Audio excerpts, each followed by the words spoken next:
Fala pessoal, Vini Machado aqui. Esse episódio é muito especial. Estamos no podcast Influência com Sotaque, nessa temporada especial Mercado e Marketing, com Caio Pampilo, que é um cara que eu, tô apaixonado, conversando com ele aqui nos bastidores, baiano e um contador de histórias. É isso aí. Acertei? Exatamente. É contador de histórias? Eu me considero um contador de histórias. Por quê? Assim, porque eu tenho esse background. Primeiro, na minha formação, eu estudei numa escola construtivista, eu fiz a Federal da Bahia, que é comunicação social com habilitação em produção cultural, então estudos da cultura tá no meu DNA, né? Eu viajei para a Argentina para estudar no Instituto Universitário Nacional da Arte, onde eu fiz arte multimídia. Então eu respiro arte, respiro história. E eu tenho a influência do meu avô, né? Que é um cara autodidata, poeta, artesão, que me inspirou, e foi ele a primeira pessoa que me cantou a bola de que eu seria comunicador. Então, isso tá na minha história. Ele que viu e sentiu. Exatamente. Cara, que foda. Ele me influenciou, a gente escreveu um livro junto. E assim, tem isso já na minha formação e a minha veia de PR. A minha experiência profissional, ela começa no universo das relações públicas. E eu entendo que pra gente se conectar, pra uma marca se conectar com a audiência, ela precisa contar uma história. E história tem começo, meio e fim. Não é à toa que toda história começa com Era Uma Vez, tem o clímax, tem o vilão, tem toda uma estrutura de como se conectar com a história, e é essa bagagem que eu trago para meu trabalho. Meu Deus, já começamos assim. Agora, uma coisa que a gente estava falando que eu queria muito trazer aqui, que é sobre ser nordestino, né? Uhum. Sobre a nossa raiz, sobre o nosso sotaque, sobre a nossa cultura. Há 10 anos atrás, tu veio pra cá, tipo assim, teve uma entrevista, depois de 2 dias, vou mudar pra São Paulo. Como foi, assim, essa chegada? E a gente tava falando um pouco sobre... e foi muito legal, eu bati um papo sobre isso recentemente, sobre como a gente, na nossa geração mais millennial, né? E quando a gente entende que a gente precisava mudar para ser aceito, né? A gente não tinha essas referências. A gente já vê essa geração Z com mais orgulho de ser quem é, né? Uhum. A gente já começa a perceber uma diferença. Eu acho que esses movimentos vieram por conta de todo esse trabalho, de toda essa representatividade, essa diversidade. E aí tu falou que foi muito legal a gente batendo papo, tu falou, cara, eu percebi que eu tinha que ser o que eu sou. Uhum. E é isso que é a tua fórmula do sucesso. Exatamente. A gente que viveu essa transição, né, do analógico para o digital, e essa mudança cultural que aconteceu, principalmente depois da pandemia, né, das pessoas realmente se afirmarem, porque é urgente viver e ser quem se é, mas a gente não teve isso. A gente precisou ser autorreferencial e encontrar refúgio na nossa própria história. Então, quando eu olho para trás, eu tenho muito orgulho, assim, dessa transição que eu vivi, mas dentro do mercado de trabalho ainda existe uma barreira muito grande, né, com o que eu chamo de corpos dissidentes, né, dissidentes, desculpa, mas assim, a gente vive isso dentro do que a gente diz de regionalismo, mas quando a gente fala de raça, quando a gente fala de gênero, quando a gente fala de sexualidade, quando a gente fala de expressão, a gente entende que o mercado de trabalho pode chegar a ser opressor. E mesmo em âmbitos que são considerados libertados, descolados, agência de publicidade. Exatamente. Não é exatamente assim, né? A agência de publicidade ainda é feita de seres humanos e os seres humanos têm muito a evoluir. Quando eu cheguei... Principalmente de forma estrutural. Né? De forma estrutural. Às vezes é velado, Total. Às vezes é um comportamento. Às vezes é inconsciente. Inconsciente. E é um papel nosso também de ocupar esses espaços e transformar esses espaços. Então eu acho que isso aconteceu comigo. Quando eu cheguei aqui, eu confesso que eu cheguei muito... propenso a se adaptar e estar naquele lugar para ser aceito. Exatamente. Eu sei demais o que é isso. Exatamente. E até a propensão dos nossos pensamentos automáticos de se entender como inferior, porque eu falo, putz, eu não tenho essa bagagem que as pessoas têm, mas eu tenho outras. Eu cheguei para trabalhar exatamente assim, eu trabalhava com a Natura Musical, eu geria através de uma agência boutique chamada Arandas, lá em Salvador. Tenho muito orgulho de ter participado dessa agência que me proporcionou viajar o Brasil inteiro, e eu já entendia que eu precisava, para trabalhar com o que eu queria, me deslocar para São Paulo. Só que como eu fiz essa transição muito abrupta, eu cheguei aqui meio desavisado, assim. Caiu de paraquedas. Caí de paraquedas numa agência de PR. que me proporcionou trabalhar com um grande cliente também. Mas ali eu me senti um peixe fora d'água. Justamente porque eu não via pessoas iguais ao meu redor e porque existia uma barreira mesmo cultural. A gente dá bom dia, né? A gente se importa com as outras pessoas, mesmo no ambiente de trabalho. E tinha uma diferença cultural. Acho que as pessoas aqui em São Paulo começaram a se tocar da importância. Se tocar, mas também, ao mesmo tempo, eles tiveram que aceitar que não existia mais um time só do Sudeste. Então, a gente foi impondo também aquilo que a gente acredita que é cultura pra gente e que a gente não vai mudar. Porque antigamente, qualquer pessoa que chegava em São Paulo voltava depois de 3 meses falando igual paulista. Total. Ou igual carioca. Eu já tive... Engraçado você falar isso, porque eu já tive um job com uma agência, uma grande agência de publicidade aqui de São Paulo, que a gente estava, né, trabalhando o rebranding de uma marca, de uma marca de cerveja. E a gente começou a, putz, olha só, o nordestino, o carioca podia ser representado dessa maneira. E o que eu ouvi foi, não, mas o diretor, ele não gosta dessa representação. A representação que ele gosta do baiano é essa. E isso aqui a gente não é. Não, e tem uma coisa que eu tenho uma palestra que tipo assim, não é colocar um chimarrão na mão ou um chapéu de couro pra achar que tá fazendo regionalismo. Não é sobre isso. Exatamente. Na verdade, esses movimentos caricatos, inclusive saiu agora uma reportagem de uma novela que vai ter, que foi super criticada. Que colocaram os nordestinos com aquele tom barroso, pobres, e não é só sobre isso, pelo amor de Deus, não é sobre isso. E aí, é isso que eu brigo todo dia. Amigo, eu acordo todo dia brigando para valorizar os sotaques, para furar essa bolha. E até te fazer essa pergunta, assim, falando agora da Chile, né? Como que vocês conseguem entender nesse país tão grande, tão continental, pra gente conseguir chegar nessas comunidades e falar com um sotaque local, assim? Qual que é a importância disso pra vocês no dia a dia, né, da marca? Porque são quantas franquias? A gente tem 200 franqueados e a gente tem mais de 1.200 lojas ao redor do mundo. Então, é verdade. E eu tava, inclusive, em Portugal agora, eu tava no shopping e eu vi uma loja da Chili Beans e falei, caraca, que animal. Então, dá um orgulho, dá né? muito orgulho de ser brasileiro, né? E eu admiro muito Caíto, então dá mais orgulho ainda, porque você vê quem foi o cara que fundou ali por trás. Aí você fala, cara, é muito legal ver isso. Mas, além de falar da internacionalização ainda, eu queria puxar pro Brasil, que é um país continental. Sim. Né? Tipo, se você tem uma loja em Portugal ou uma loja em Paris, eu tenho certeza que a comunicação é diferente. No Brasil, as pessoas ainda não entenderam isso. Parece que, tipo, a comunicação tem que ser tabelada pra tudo. E não dá, porque as pessoas não se conectam com isso. Né? Como que vocês conseguem fazer esse movimento do regionalismo e da diversidade de cultura mesmo? Legal. É assim, ó, desde que surgiram as redes sociais, primeiro que nosso modelo de negócio é de franquia. Então, 100% das nossas lojas são de franqueados. Quando surgiram as redes sociais, a Chili Beans foi uma das primeiras marcas a abrir a operação de comunicação e publicidade regional para os próprios franqueados. Por quê? A gente fica brincando que as redes sociais da Chili Beans, que a gente tem mais de 800 perfis oficiais no Instagram, esses perfis eles têm sotaque. Que massa! Porque eles precisam se conectar com o cliente local. Então, existe obviamente uma preocupação com o branding, existe um guide, existe uma forma que a Chili Beans se comunica. Até porque a marca tem DNA, e um DNA forte pra caralho. Muito forte, né? Muito forte. Muito forte. Mas pra gente o regional é muito importante. Seja no live marketing, seja nas redes sociais, seja em termos de influenciadores.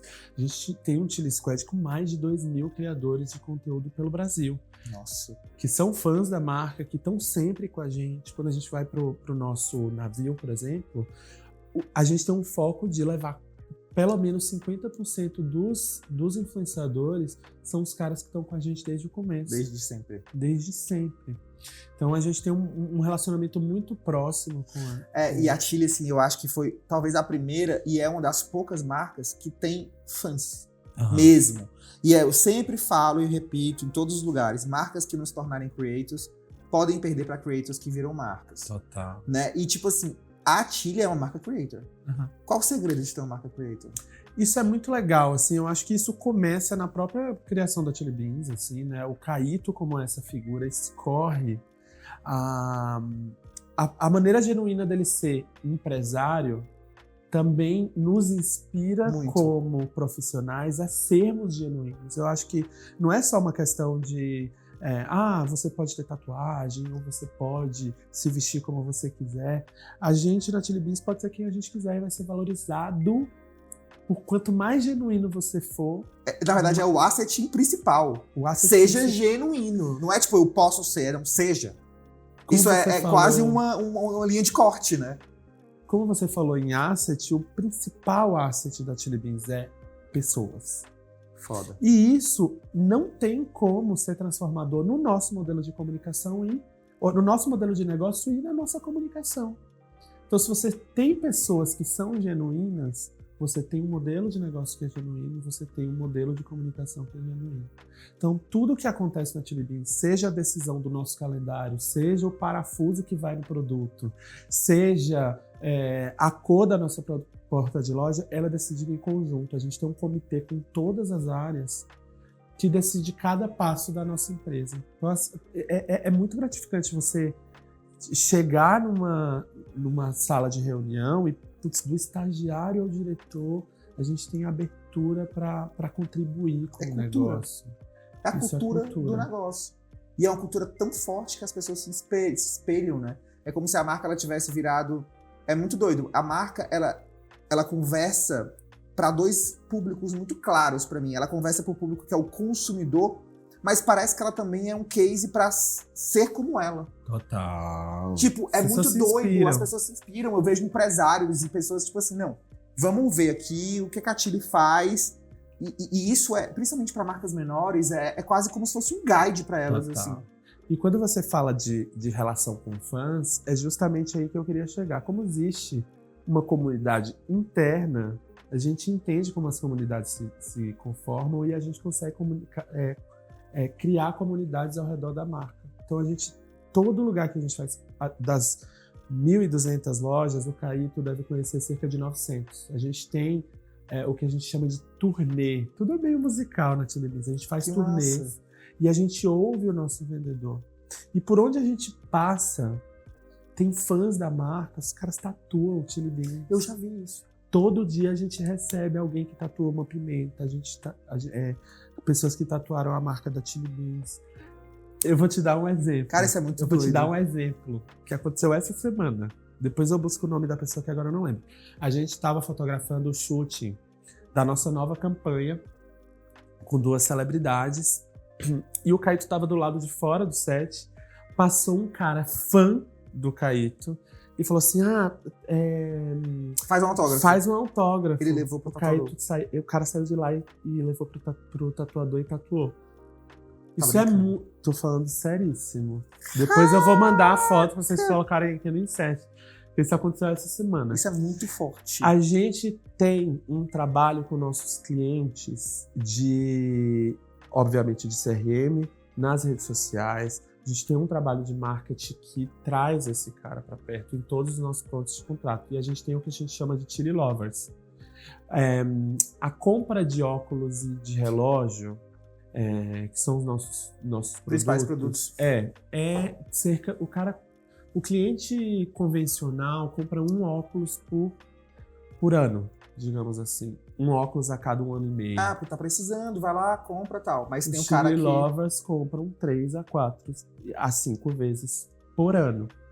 Então a gente tem um trabalho de CRM absurdo. Porque se você foi na loja um dia, comprou e estava interessado no óculos redondo, próxima campanha que a gente tiver com um tema que está relacionado ao seu gosto, chega para ele. Tem aqui um mix de óculos redondos, a gente sabe que você gosta, volta aqui, a gente tem um cupom de desconto. Então a gente tem um trabalho muito próximo. É porque tem muita empresa que tem dados e muita empresa que tem um bando de dados. O que isso quer dizer? Tem muita gente que tem... Tá, beleza, a gente consegue fazer cadastro, tem dado e etc e tal, mas não sabe o que fazer com ele. Nesse universo de dados, de Big Data, de inteligência artificial, as pessoas estão muito mais fissuradas em planilha do que na conexão humana. É isso. Então, se você tem dados e não tem um pensamento humano para ler esses dados e fazer algum tipo de atuação, a única coisa que eu vou te falar é número. Então, a gente transforma número em ação. Por isso que eu falo, tem gente que tem um banco de dados, tem gente que tem um bando de dados, né? Porque, tipo, é legal ter você ter um banco de dados, mas pra você ter um banco de dados e ter um bando de dados é uma linha muito tênue. Exatamente. Né? Porque a maioria tem um bando de dados. Por isso que a gente visita todas as lojas. Quem é o cara que mais conhece da marca? Sou eu que tô lá sentado na cadeira de marketing. É o vendedor. É o vendedor. É esse cara que diz assim pra mim, vocês estão lançando esse produto, não funciona. E tem sites absurdos do tipo assim, nossa, a gente acertou muito em fazer parceria com essa marca. Quando a gente vai ver na ponta, na verdade era porque a lente é polarizada. O cara nem viu a marca. Tá entendendo o que eu quero dizer? Total. Então, a gente do nosso lado, obviamente é importantíssimo a gente olhar para os dados, importantíssimo, a gente acompanha diariamente a venda. A gente acompanha diariamente o sellout. A Chilibeans é uma empresa que se importa com o que acontece no varejo. É muito fácil chegar e vender para atacado, vender para o nosso franqueado e dizer assim, você tem que comprar esse produto porque vai vender bastante. Precisa entender o que está acontecendo na ponta. Você tem que ter uma preocupação genuína. Sim. De fato, com o que o cara quer, né? Mas assim, na tua opinião, qual o segredo hoje para você ser uma marca creator? Principal, assim. Para ser uma marca creator. Eu acho que, assim, primeiro que eu já disse, o principal segredo é a constituição de dentro para fora. Boa. Né? Acho que, assim, 100 pessoas a gente não consegue nada. Mas a Chilibeans tem uma coisa muito forte, que é o foco. A gente é uma marca democrática. É uma marca que se comunica com todos os públicos, mas com diversidade raiz mesmo. Uma diversidade raiz está na base do negócio. Está na base, né? do negócio. Tá na base do negócio. É o core do negócio. Mas a gente trabalha em 5 pilares. E a gente não foge desses pilares. Então a gente está falando de música, moda, arte. De 5 anos para cá, o pilar de geek e o nosso novo pilar, que é o pilar de esporte. Então, assim, no que diz respeito à criação de produto, à conexão com influenciadores, à criação de campanhas de marketing, a gente não foge desses pilares. Que são as comunidades. Exatamente. E isso é muito legal, porque vendo de fora, a Chile entende que os pilares são comunidades. Exato. E elas lidam como comunidade, elas falam para aqueles clusters mesmo, e as pessoas se identificam com aquilo, né? E quando você fala, por exemplo, de uma marca creator, é muito legal quando eu olho para o nosso modelo de negócio e o nosso modelo de comunicação, que é trabalhar por projeto. Então é a criação realmente de um projeto, né? Ao invés da gente sair lançando coleções uma atrás da outra, porque é bastante coleção. A gente tem uma coleção a cada 45 dias. Caramba! E uma grande coleção, que é o que a gente chama de porta de loja. A gente tem uma segunda linha, que é um display lateral, que a gente encontrou uma área premium para trabalhar, seja geek, seja esporte, seja projetos especiais. A gente lança 10 óculos, as nossas coleções clássicas, que são os óculos de alto giro. A gente lança 10 óculos de sol, 10 óculos de grau e 5 relógios por semana. Que um volume muito grande de lançamento. Se a gente não pensar em projetos, né, a gente vira essa máquina de consumo. Então, quando a gente fala de projeto, a gente encara o projeto de lançamento, por exemplo, de uma linha geek. Quem é o cara que se comunica com aquela... Quem é o cara que se conecta com aquela marca? Então, o cara que compra Star Wars, às vezes não é o mesmo cara que compra One Piece ou que compra Dragon Ball Z. Então, a gente olha para aquela marca e fala, putz, aqui, quando a gente fala de Dragon Ball Z, a gente está falando de uma coisa nostálgica. A gente está falando de uma comunidade específica. Super. A gente está falando de crianças ou de adolescentes, por exemplo. Não, porque nos conecta tá falando com da gente. Da gente, caras que era da nossa TV época. Globinho. Então a gente se comunica o quê, cara?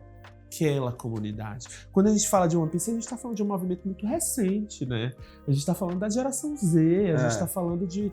Né, o próprio desenho, ele traz essa pegada empoderada e tudo mais.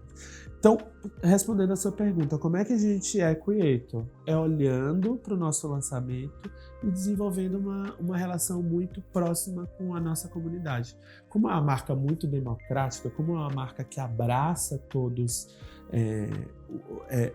as vertentes, por exemplo, quando a gente fala da música, a gente não está falando só do rock, por exemplo, a gente está falando do rock, da música eletrônica, a gente está falando com sertanejo, com forró, com piseiro. Tá entendendo o que eu quero dizer? Então, assim, a gente... com funk. Então, com trap. A gente está falando de comunidades e através dessa comunidade a gente consegue criar uma comunicação específica. Meu Deus do céu! Agora eu queria falar do Cruz que vocês fazem, que eu acho assim, tem 12 anos já. 12 anos. O que é que mudou? Primeiro, por que é que ele existiu? E o que é que tem mudado nesses 12 anos? Porque eu acho que todo ano a gente muda e a comunicação muda e o mercado muda e eu acho que vocês vão mudando e acompanhando tudo isso, né? Fala pra gente um pouquinho disso. É muito legal essa pergunta, porque assim, a Chili Beans, ela tem na raiz essa coisa inovadora, né? Tem. O Caíto tem uma proximidade disruptiva pra caralho. Disruptiva. A Chili Beans começou no mercado Mundo Mix, que era um projeto revolucionário de moda, que trazia diversidade. E a formação do Caíto é a formação em música. Então, lá atrás, o surgimento do cruzeiro da Chili Beans foi o Fashion Cruise. Fashion Cruise, eu lembro demais. Exatamente. Demais. Era um navio que era um verdadeiro São Paulo Fashion Week. E foi na época das blogueiras. Das blogueiras. Você vê como foi... Olha como tudo mudou. Você vê como foi inovador mesmo. Exatamente. E no timing certo ali. Exato. Só que assim, o navio da Chili Beans, ele carregou dentro desse período o que a gente chama de superdose. Por quê? Ao invés da gente ter uma convenção de vendas com planilha, com aquela coisa amorosa e chata, a gente transformou essa convenção em um verdadeiro espetáculo. Então o Caíto convida o diretor do Cirque du Soleil para montar um espetáculo. Meu Deus do céu. E essa superdose, ela de fato é uma injeção de energia no nosso time de vendas. A gente apresenta todos os nossos lançamentos como um espetáculo. Então imagina se o Cirque du Soleil, cada número do Cirque du Soleil fosse um lançamento de um produto, né? Então vocês juntam tipo influenciadores, arte e o cliente. Cliente final. Metade do cruzeiro é o Chili Mob Cruise. A gente tem 4.000 pessoas a bordo, metade dessas pessoas são público interno da Chili Beans, vendedores, showroom, gerentes, franqueados, e a outra metade é público final. A gente tem 2 palcos, um de música eletrônica e um de brasilidades. Nesse ano a gente tá com Felipe Rett, Denis, Kush, um time de DJs como Transvegana, Mirandes, Dui. Meu Deus a gente tem um combo musical e além disso a gente tem workshops, a gente vai ter treinão da Smart Fit, a gente vai ter aula de maquiagem, a gente vai ter... Eu não posso contar tudo, né? Mas a gente tem muita coisa acontecendo, aula de drink, diversidade, a gente tem desfile, a gente vai ter dança, a gente vai ter uma série de atividades acontecendo no que a gente chama de plataforma de multicultura em alto mar. Então o navio ele deixou de ser uma convenção, ele deixou de ser uma festa para ser uma plataforma. É o maior momento da marca onde a gente consegue não só comunicar toda a bagagem, todo o branding que a Chili Beans tem para se relacionar com o público final, mas ela é uma injeção de ânimo no nosso time de vendas. Meu Deus do céu, gente. É um combo. Cara, vou te falar um negócio, assim, esse papo tá sendo uma aula muito bizarra. Mesmo, assim, eu tô com minha cabeça, tipo, maluca, assim. E uma coisa que eu até ia trazer, assim, que o South by South agora, teve uma das pautas, falamos muito de inteligência artificial, e eu vou falar disso também, até porque vocês fizeram uma coleção no passado, em 2023, sobre isso, mas um tema que deu uma chamada de atenção foi a importância dos CEOs nas redes. E eu acho que o Caíto foi o pioneiro, de forma muito agressiva, de ser um CEO creator, né? De ser um CEO, não só creator, mas eu acho que um CEO ativo, um CEO que fala da cultura, que mostra, que aparece, que defende a marca, que virou um embaixador da marca. E ao mesmo tempo, que cada vez o ano vai passando, mais jovem ele vai ficando, assim, mais as pessoas jovens se conectam com ele, ou seja, o tempo ele é muito relativo em tudo isso. Mas ele foi uma das primeiras pessoas que se posicionou nesse lugar, que hoje todo mundo busca e surfa, né? quer surfar nessa onda. Tu acha que isso foi um diferencial de vocês? E hoje, qual que é a maior dificuldade de cuidar das duas marcas? Porque ele virou uma marca, né? Total. Então você cuida da Chili e do Caíto. Eu sou empresário do empresário, né? Não eu fico brincando nisso. Muito doido. Há 5 anos o Caíto me convidou para cuidar da comunicação dele, ele falou assim, eu quero que você faça esse trabalho de branding que você tá fazendo pra Chili Beans pra mim. E foi super desafiador, porque eu nunca tinha trabalhado com marca própria. Pessoa. Só que posso dizer, não é difícil. Não é, né? O Caíto é uma marca muito forte. E o que a gente aprendeu? Quando a gente trabalha a comunicação do CEO, a gente tá trabalhando a comunicação da Chili Beans. Tá interligado, né? Tá interligado. Quando o Caíto fazia parte do Shark Tank, e ele tinha um perfil muito específico ali, né? Ele nunca entrava na empresa por conta do dinheiro ou por conta do retorno que era do propósito, propósito total. Propósito. Era o que brilhava o olho dele. Só que quando o Caíto vai pro Shark Tank, o share da marca foi um absurdo. Muita gente começou a virar fã da Chili Beans, já eram clientes. Por conta dele. Foi transformador isso. E você sabe que hoje a gente tem é o único país do mundo que o share de uma marca de óculos é maior que a Ray-Ban. Nossa. No mundo inteiro, a Ray-Ban é líder de mercado. No Brasil, é a Chili Beans, mas assim, disparado. Caraca. Por quê? Tem uma conexão muito forte com a brasilidade. Tem uma coisa muito genuína dentro do Caíto.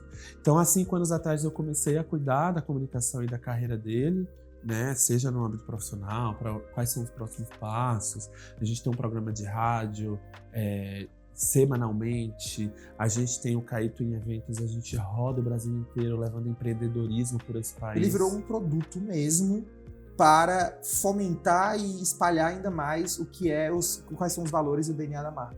Para além disso, né, o Caíto é um cara que ele já está se deslocando da marca. Ele já virou o que a gente chama de empresário que dialoga com todos os empresários. Ele já passou dessa fase. Ele é um empresário da vida real. Entendi. Ele não é só a Chili Beans. Ele é o Caíto em essência que quer realmente transformar o empreendedorismo nesse Brasil. Então, assim, nada contra os coaches, acho importante ter pessoas que guiem. Que precisam, que consigam, enfim, levar técnica para as pessoas. Que se conecta com aquilo e de alguma forma muda a visão. Tem mentores e mentores, mas tem mentores muito bons no mercado. Mas a gente está vivendo uma era de infoprodutos sem nenhum valor agregado. Do 7-1. Não, do, sei lá, 7-1. 1 em 7. 1 milhão em 7 dias. 1 milhão em 7 dias, né? E o Caíto, ao invés de falar assim, você vai ser milionário, ele fala, encontre algo que você ama. Dinheiro é uma consequência.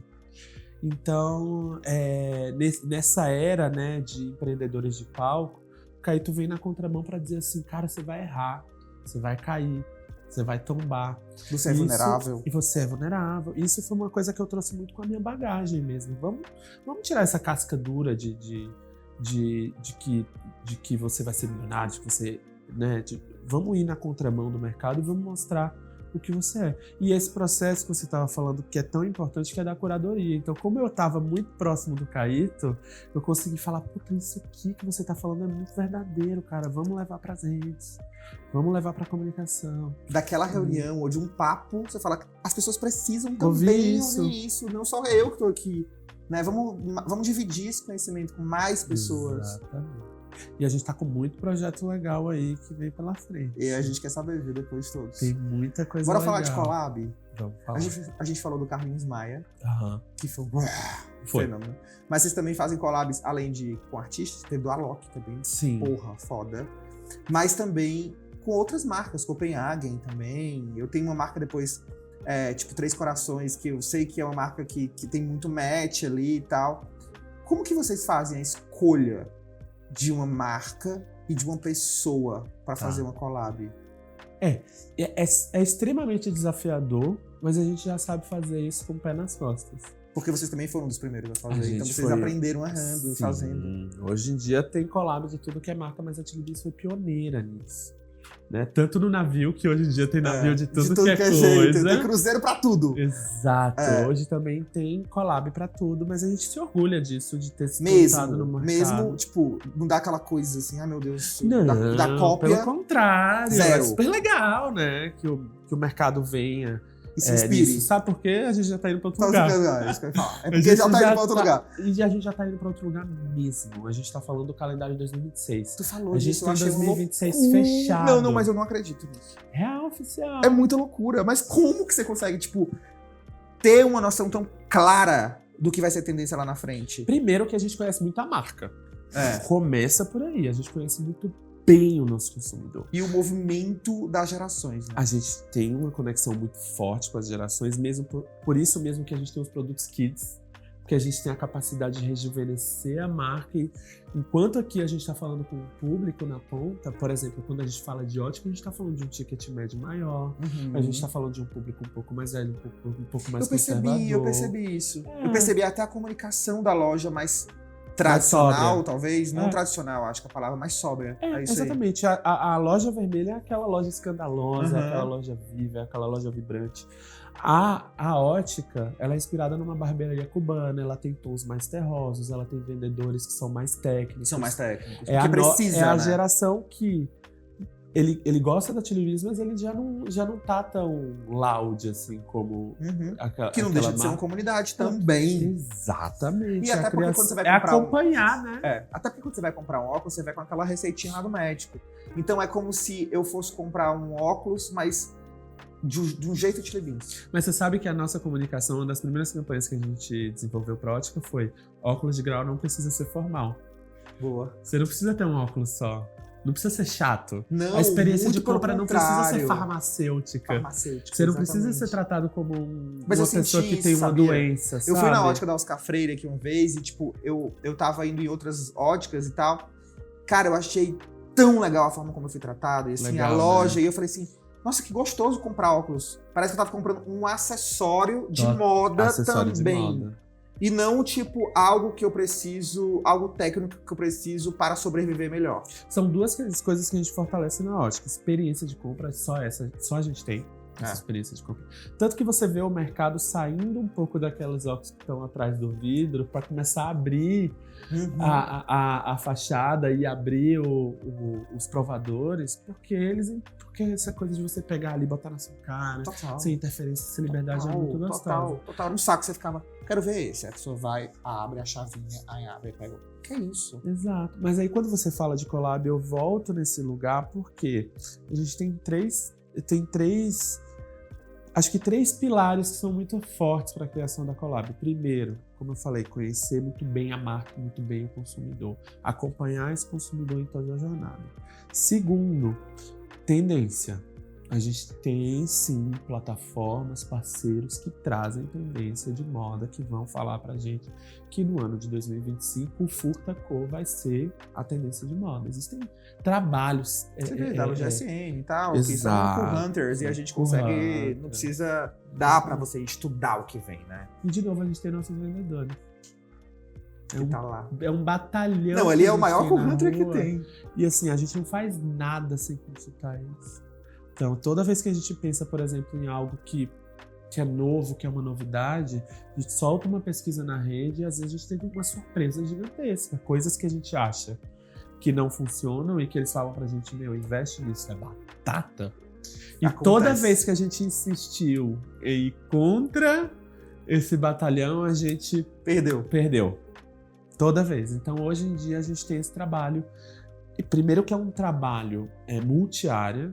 Então, toda vez que a gente vai discutir o calendário da Chili Beans, é a área de produto, a área do comercial, a área do marketing, a área de sales, a área do atacado, é o e-commerce, todo mundo envolvido ali para decidir o que seria esse calendário. A gente tem um desafio que é o tempo de desenvolvimento do produto. A gente tem um SLA aí de 8 a 12 meses, desde o momento da concepção, desenvolvimento do design é feito completamente do Brasil. Ir pras lojas, né? Produção, envio, distribuição. A gente tem esse desafio, mas é óbvio que a gente consegue ter também jogo de cintura para aproveitar a oportunidade. Então eu estava contando da história do Carlinhos Maia, foi isso. A gente encontrou uma oportunidade, viu que o cara era muito bom e a gente teve uma grande surpresa. Foi um dos maiores sellouts que a Chili Beans já teve na história. Foi bizarro, né? E aí o que a gente começa a entender? Existem, acho que tem 3 campos quando a gente fala, por exemplo, de criadores de conteúdo ou celebridades ou marcas. Existem as marcas e as personalidades que vão trazer endosso pra gente. É um endosso muito sólido, é uma marca muito conhecida. Tem o outro ponto que é alcance. que às vezes é um produto, é uma marca que não tem muito giro, por exemplo, mas tem um alcance muito grande, consegue falar com muita gente. Quando a gente desenvolve esse tipo de produto, a gente desenvolve um produto muito comercial, porque a gente sabe que a gente precisa, na ponta, fazer esse produto e vender. E a gente tem a capilaridade. E a capilaridade está muito relacionada aos nativos digitais. Esses caras têm uma conexão com a audiência que não tem global que não tenha. Não tem, porque ele fala direto com a audiência. Direto. Ele conversa, ele dialoga. Eles são duplas. Não, e é muito doido, porque as pessoas... E eu tô falando isso só do meu ponto de vista também. Porque tem criador de conteúdo que eu torço por ele. Eu falo assim, eu sei como é que é. Bom que você conquistou isso, eu vou comprar o produto só porque é você, porque eu tô torcendo. Mas é porque você segue aquela pessoa não pra você ter a vida dela, mas porque o que ela fala te conecta e você se sente parte daquela conexão. É a verdadeira comunidade digital. É a comunidade digital. E foi isso que a gente sentiu, assim. Então, todas as vezes que a gente vai pensar no calendário, a gente tem, obviamente, os nossos produtos próprios. Então, é a coleção da fibra de carbono, é a coleção de madeira, é a coleção inspirada na natureza, como a coleção Eco, que é feita de lixo recolhido do fundo do mar. É o máximo. É uma preocupação ambiental que a gente tem super muito importante. Forte. E a gente tem as nossas coleções licenciadas ou collabs. E aí é tudo muito feito a 4 mãos, assim. Como o design é desenvolvido no Brasil e a gente já chegou num ponto da tecnologia que a gente consegue fazer qualquer coisa com óculos, o que você pirar a gente consegue desenvolver. Então a gente faz um trabalho muito a 4 mãos. Quando a gente fala de um artista, o cara traz a história dele para esse produto. Recentemente, por exemplo, a gente desenvolveu uma coleção com o Léo Santana. A gente dá um exemplo. Maravilhoso. O cara começou a carreira dele como barbeiro. Foi? E a gente colocou na haste a Gillette que ele usava. Sabe? O de Carlinhos Maia tem toda a conexão com o girassol. A haste tinha um girassol que girava, inclusive. Então, aquele óculos, ele não é só um óculos que foi feito para ser comercial. Ele é um óculos que carrega uma história. E quando a gente coloca história nesse produto, ele se torna argumento de venda, mas ele conecta muito com a audiência e cria o que a gente chama de comunidade. Cara, eu vou te falar uma coisa, sério, tu é muito foda. Ai, obrigado. Eu juro e você por Deus. também é muito foda. Não, eu juro por Deus. Deus, a gente tava conversando aqui nos bastidores. Falei, cara, eu tô sem acreditar nesse papo, assim. Esse tipo juro por Deus, falando sério, assim. É muita bagagem e é muita história, assim. É muito genuíno, cara, assim. É muito rico, sabe, assim. É realmente uma aula. Eu acho que eu fico feliz, assim, se estudantes de marketing puderem estar assistindo e outras marcas também, porque o que ele falou aqui é muito forte e é o que a gente mais discute sobre cultura, sobre realmente essa conexão de verdade, sobre essa flexibilidade de produto, de olhar para frente, de ser disruptivo e trazer a diversidade e de ouvir o vendedor. Meu Deus, assim, não elogia muito que eu sou ariano com acidente em leão. Aí eu vou subir aqui nessa... Mesa, mas eu agradeço muito, mas eu acho que isso tem a ver com a forma como eu encontrei meu lugar no mercado. Eu me considero storyteller. Mas isso tudo tem a ver porque você aceitou lá atrás, quando você entendeu que você ia conseguir estar aqui hoje quando você fosse você. Genuíno, com certeza. E é isso que eu queria terminar, assim, falando, tipo, cara, a gente não precisa deixar de ser quem a gente é pra fazer sucesso. Ou pra crescer. Ou pra impulsionar as coisas. A gente tem que ser quem a gente é. A gente não precisa ser uma marionete do mercado e a gente não precisa bancar um personagem corporativo. E nem essa mudar, acho que é a principal mensagem. E nem mudar aquilo que é só nosso. A nossa essência. Que é a nossa raiz, que é a nossa essência. Que é o teu avô ou o teu pai que escrevia contigo, te fez hoje ter os insights que tu tem. Exatamente. É isso que é mais rico. É a nossa cultura, né? A gente tem que olhar pra nossa história. É o que eu sempre brinco, assim. Eu tenho um primo que falou, eu não sei o que eu vou ser, eu não sei qual vestibular eu vou prestar e tudo. Então, assim, olha para suas habilidades, para sua história genuína, encontra coisas que você é bom e seja capaz de vendê-las. Porque muita gente pensa que é assim. É isso. Aquilo que a gente não é bom, a gente tem que melhorar. Não. Não. Aquilo que a gente não é bom, a gente deixa. A gente tem que ser muito bom naquilo que a gente é bom. Exatamente. E aperfeiçoar isso. Exatamente. Cara, eu quero depois, tipo, tomar uma cerveja, a gente Por bater um favor. papo, a gente fazer outras coisas, porque isso foi só o começo e a galera tá mandando eu terminar. Quero brindar com vocês na proa do navio, gente. Pelo amor de Deus. Agora eu fiquei com vontade de ir, sério. Nosso time da Invoga vai, mas eu vou ver se dá um jeito da gente ir. Cara, eu poderia ficar horas aqui conversando. Realmente foi uma grande experiência pra mim. Eu tô aqui com minha cabeça a mil. Realmente, assim, apaixonado por esse olhar e ter um nordestino do meu lado aqui que na base de tudo, ele entendeu que ser ele e valorizar a raiz dele, a essência dele, era o principal diferencial pra ele chegar onde ele chegou. E você é foda e parabéns. E eu espero que vocês tenham gostado como eu amei. E até o próximo episódio. Super obrigado. Queria terminar só com um recado. Valorize o seu sotaque. Agora tu me conquistou. Valorize o seu sotaque. E é isso, porque a influência com sotaque, ela é realmente esse objetivo. E tô muito orgulhoso. Obrigado, querido. Obrigado pelo mesmo. convite. Até a próxima, gente.